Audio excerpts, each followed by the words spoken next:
Taunting is a staple in the Super Smash Bros. Series, starting from the days of N64 all the way to the Wii U. So in this analysis video, I'm going to discuss the effects of taunting from my point of view, and how it can change the tide of a battle. In the realm of video games, taunting stretches far beyond Smash and into many other games of different genres. I've always found it a bit interesting, mainly for competitive games, whenever developers decide to include some sort of taunt.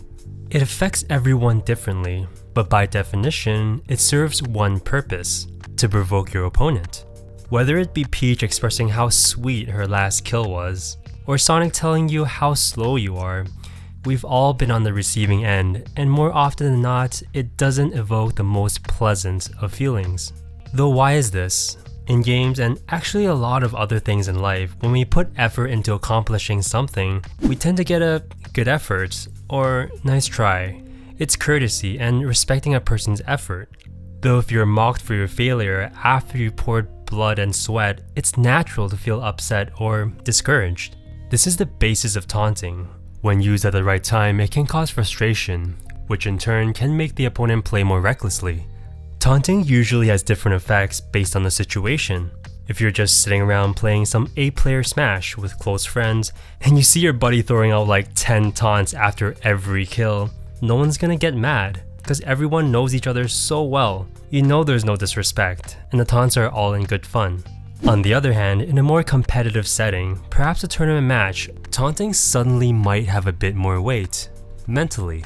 All the time you spent practicing, all the travel expenses and entry fees you've paid, and the placement goals you've set for yourself are all put on the line now. Of course, most professional players are probably not really fazed by taunting, due to how much experience they've had in a competitive environment. But nonetheless, it can still get the better of any of us in certain situations. Personally, I find defensive characters get the most out of taunting, especially when they have a considerable lead. They want you to make emotional decisions and go for reckless approaches. And if taunting can help with that, that's an extra tool at their disposal. It's funny though, because I feel the effects of taunting can go both ways sometimes.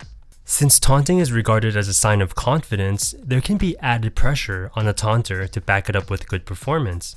If the taunter gets destroyed right after, that can be quite embarrassing, hence the term taunt to get body combo.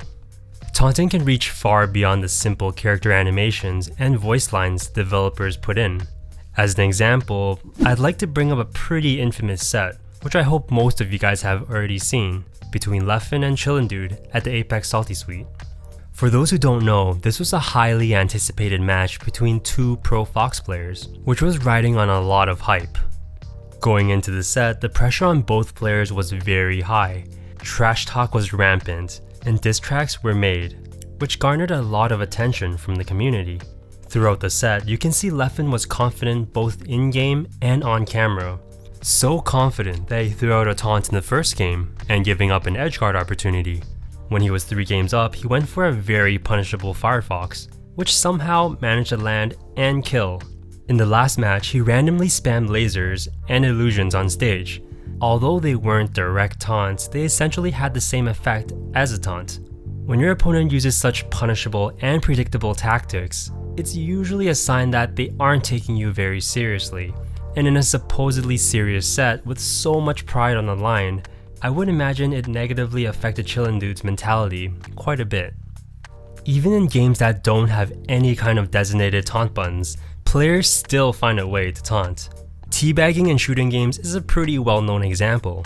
Watching your lifeless corpse humped by the person that killed you in the kill cam definitely does not conjure up the most pleasant of feelings. As a result, that player who got teabagged may lose sight of the objective and target the teabagger for revenge.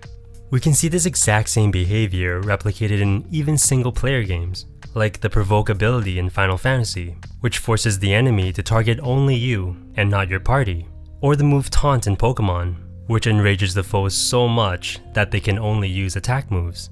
No doubt, taunting is widely not regarded as the most respectable thing to do in a match, despite the impact it can have on the opponent's mental game, which makes it even more interesting when a taunt has actual properties.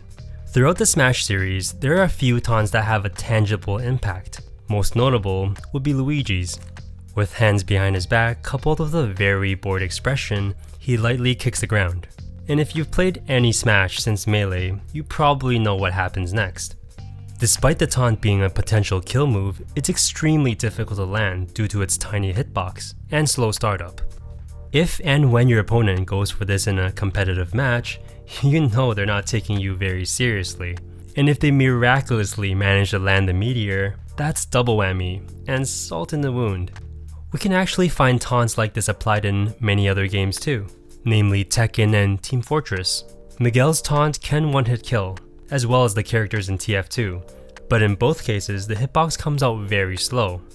A very interesting application of taunting I'd like to bring up is in WWE. Every time you taunt, your finisher meter would build up, though if you get interrupted, you'll lose it. I felt this was a really nice touch from the devs, making it affect more than just a mental game, but the actual metagame itself. All this brainstorming about the effects of taunting while I was working on this video kind of had me thinking, can it all just be in our minds? When a person gets taunted by a CPU, they won't get angry because they know that's what it's programmed to do. There's no ill will.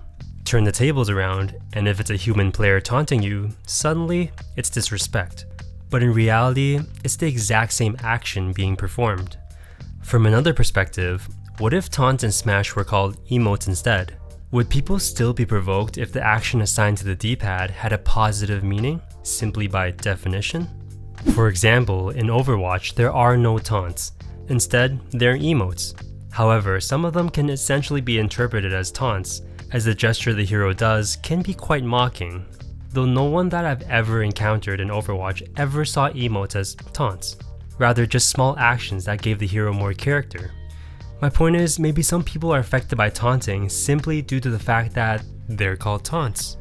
In another fighting game, Guilty Gear XRD, the devs actually designated a taunt button as well as a respect button, where the respect animations are very positive. I think this is a very nice addition, which I hope other games will adopt, as I've faced players in the past who've taunted not to mock, but as a way to communicate and express something. In the end, I feel taunting at the right time can definitely sway the momentum of a match. The key is to not let taunts mentally affect you. When you get salty over a taunt, you're giving your opponent control over you, and they will take advantage of it.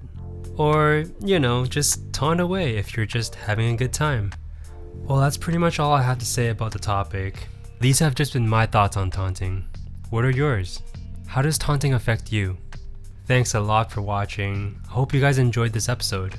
And of course, a special thanks to my Patreons, Sylvian Bay, Brooke Miad, Big Diddies, Ethan Stevenson, Austin Lau, Ahmed Lois, and many others. With that said, I'll see everyone in the next video.